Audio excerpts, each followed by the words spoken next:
welcome to the CDO Magazine interview series. I am Kellie De Leon with Treasure Data, and we are partnering with CDO Magazine, MIT CDO IQ, and the International Society of Chief Data Officers in a series of interviews.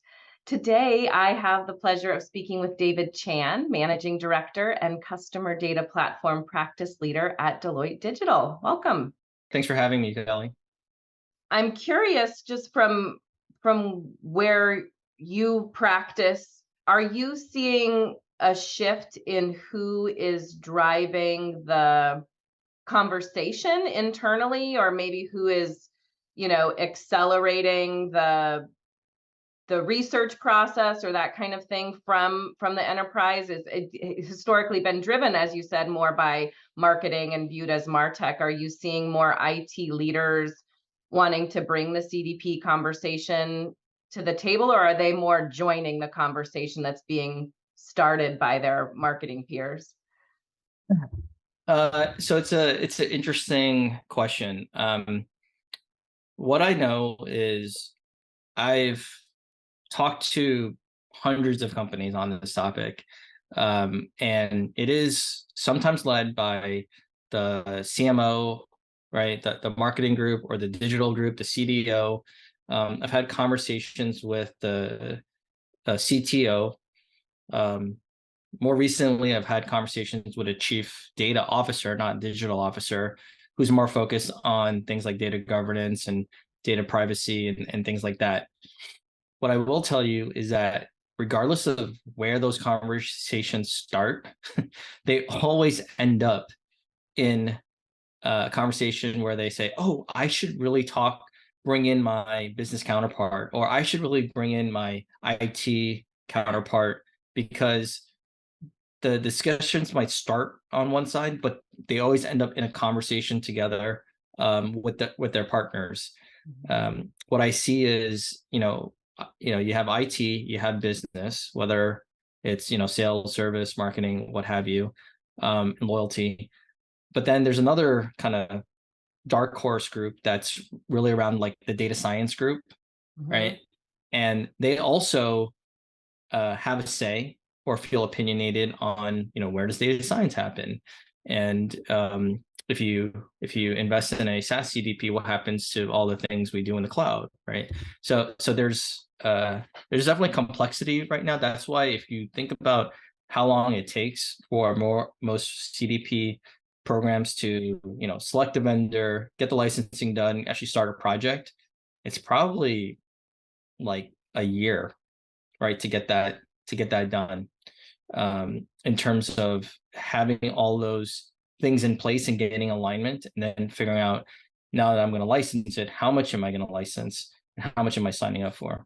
And I do think that's such a critical consideration for organizations to be thinking about as they go down this road. What does the time to value look like? And, how can we extract quick value from this investment, but also be thinking about the use case roadmap? How are we going to be seeing value from this investment at 6 months and a year and 2 years and 3 years? How will we continue to make sure that this investment in our customer data broadly as a strategy is serving the business, in all the ways that we imagine that it could? So I think that's such an important consideration for sure. Yeah, I would say that faster path to value is one of the things that everyone asks for, right? Especially now the days of waterfall is past. Everyone wants agile, right? Everyone wants faster speed to market. Now, the challenge I'll caution some certain companies in is people are getting too enamored with this idea of like, hey, we'll just run a pilot or a POC. And then, one pilot or POC will create another pilot or POC, and goes on. And then at some point it just gets shelved, right? I would say that whatever you do, you start small, but think big. Meaning, I've had companies where they applied the start small but think big, start small but think small concept. And 6 months into it, they tell me, David, I kept on building use case by use case up, but now the data model and the schema in which I design doesn't actually support my more ambitious use cases. And I have to basically do like a complete redesign, and which amounts to like a new project because you have to redesign and then reprocess all the data. I wish, we thought about it differently. And that's why I say, start small and think big, because you still need to have your kind of North Star ambition, right? That we talked about, the strategy of like, don't design a data model just for marketing if you know that you're also going to use it for other use cases like sales, service, commerce, and care, right? Because you don't want to be in a situation where all of that just becomes another form of tech debt. Absolutely. And that's when we work with customers where we kind of have a CDP maturity model that starts all the way at the beginning, but imagines what the future will look like when you really are at those intermediate and expert level use cases, and thinking about that roadmap and helping people really envision what's the long game in the value that you want to get out of your customer data. That can ensure that you're getting those quick wins and that early time to value, but you're also really planning for the long game to get the big bang for why you went down this road in the first place. That's for sure. So I kind of want to step back to this conversation about, both sort of the, IT folks, or maybe even the folks on the data science side versus the folks on the marketing front end, all the different ways that people think about CDP, and, should it be super easy and the marketers are just doing it, or should it be more complex? And part of the conversation that's been happening in the CDP space around this has been a lot of conversation around the idea of unbundled CDPs or composable CDPs, and different technology vendors, even kind of claiming the CDP is dead. So I would love to hear it straight from you. Why do you believe that CDPs are here to stay? They're not just a fad. What's the value that a CDP plays? Maybe you can help us through that unbundled conversation a little bit. Sure.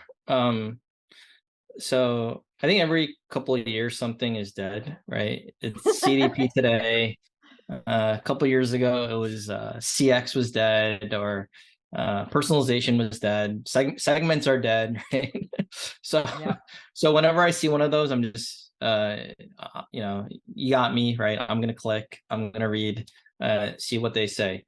So the whole idea and the premise around why people think CDPs are dead is this idea that you could essentially, quote unquote, unbundle the CDP, which means you take everything that you want in the CDP and you decompose it into individual components, and you say, hey, I've unbundled it, right? It's like the bundled snack box where you only want that chocolate bar and you don't want the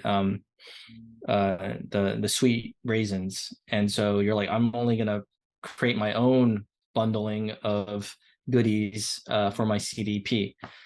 Now, it's important to understand where this originated from, because though it seems like this really big enterprise idea, it actually started from companies who didn't want to buy a license for like a suite of products, and they were kind of shut out from a cost perspective. So they said, hey, I'm going to just buy the things that I want to lower the costs, and I could basically spend storage and compute on my own terms. What's happened is there's this whole revolution out there, that's the best way to describe it, and campaign around unbundling your CDP.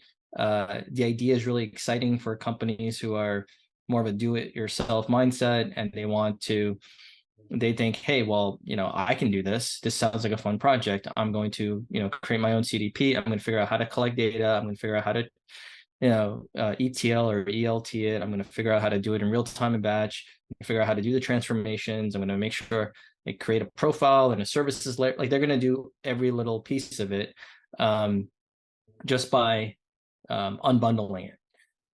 Obviously, that's not an approach for everybody, because some companies don't have the tech smarts or the tech capacity to even take on a project like that, let alone once you deploy it, how are you going to manage all the vendors and all the integrations, right? You're basically going to have, if one thing fails, it's basically a vendor management project in itself, trying to make sure like why certain things didn't work, right? And I'm personally not even convinced that you're actually saving money at that point. Once you add up all the total cost of ownership and you add in the right levers of costs that actually exist in a solution like that. With that being said, I still think it's a good solution if you want just like maximum flexibility and scale, and you have the use cases that require it.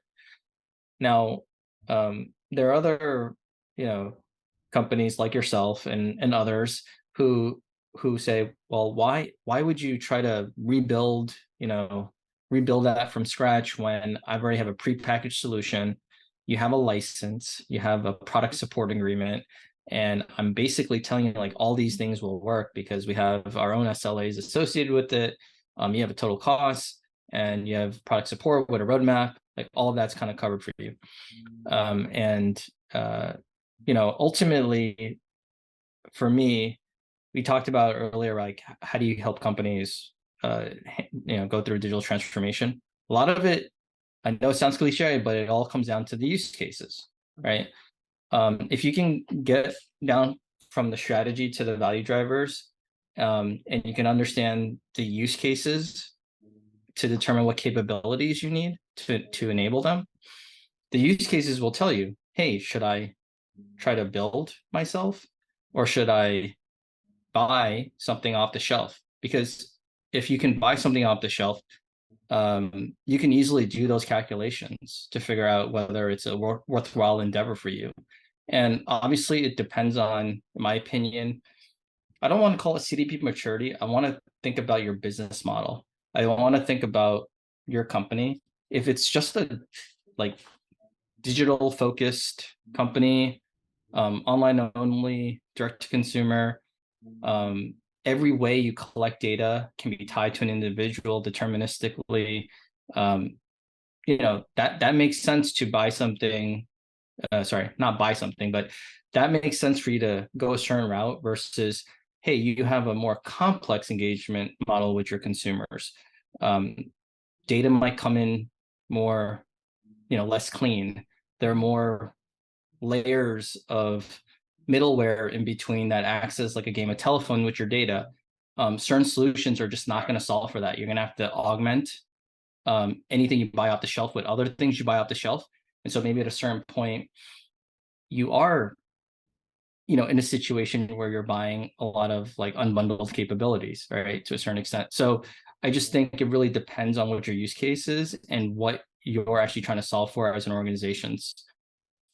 Yeah, I think that's spot on. And there's definitely a whole spectrum of considerations to be thinking about in that build versus buy, consideration. And I think what you said, bringing it back to the use cases, really resonates. Um, how do you think about where you are at today, plus what it would take to maintain, whether you're building or buying? The future is going to continue to change and evolve. So even whether you're building or buying, are you buying something that's going to be able to flex with you over time and scale with you over time, and has the things that you can imagine being on the roadmap that you need or not? Besides thinking about those use cases, are there any other kind of frames or guidance that you give to clients in terms of how to think about not just what I need today, but what is going to be the tech stack that's needed to support customer data strategy as it evolves over the next 3 to 5 years? The biggest advice I would give is, when I think about how companies can tackle the problem, it's really, I think you said it best. It's about how do you sort of compete and win today while building for the future. And when I think about what's happening in the advertising industry with people scrambling because of the signal loss due to third-party cookies going away and then mobile ad identifiers next and so forth, there's a bunch of disruption there. And a lot of people tell me that they're planning on investing in a CDP because of that. But what's interesting is some people think that a CDP is going to solve that issue, which it won't.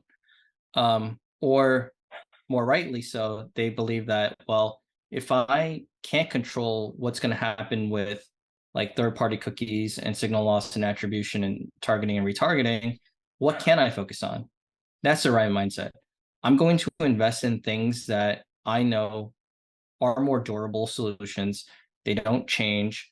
It will last me for the next, 3 to 5 years and whatnot, while watching like how this other thing shakes out, right? Because versus you get really enamored by, oh, I should maybe start using and purchasing maybe third-party identity services which claim to maybe solve this issue going forward.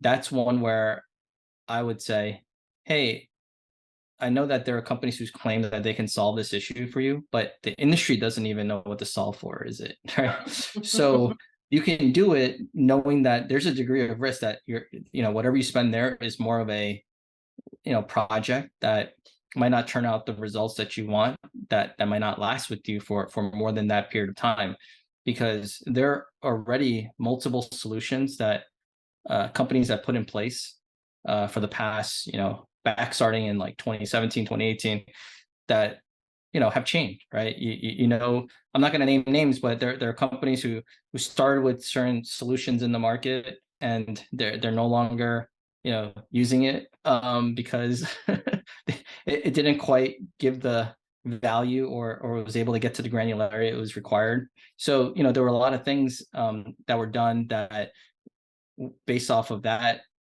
point in time, made sense, but not anymore. You think about all the other regulations that's coming out, right? So there's going to be more restrictions in place, and how does that affect, those solutions you buy? First party, there's a level of control there in the sense that ultimately, regardless of what types of regulations come out, for we have a good hypothesis that as long as we make sure we're very transparent with our end consumers of how their data is being collected, how it's being shared or used, we're okay, right? Because if they say no, then you just don't use the data that way or collect it that way. That's easy. This other thing that's happening, that is disruption. That is just happening, and we just have to wait until we have a solve for it. Mhm. So I think that's a good place for us to end our conversation. Thank you so much, David, for having this chat with me. And I want to just thank you for your time. Yeah, thank you, Kelly, for having me.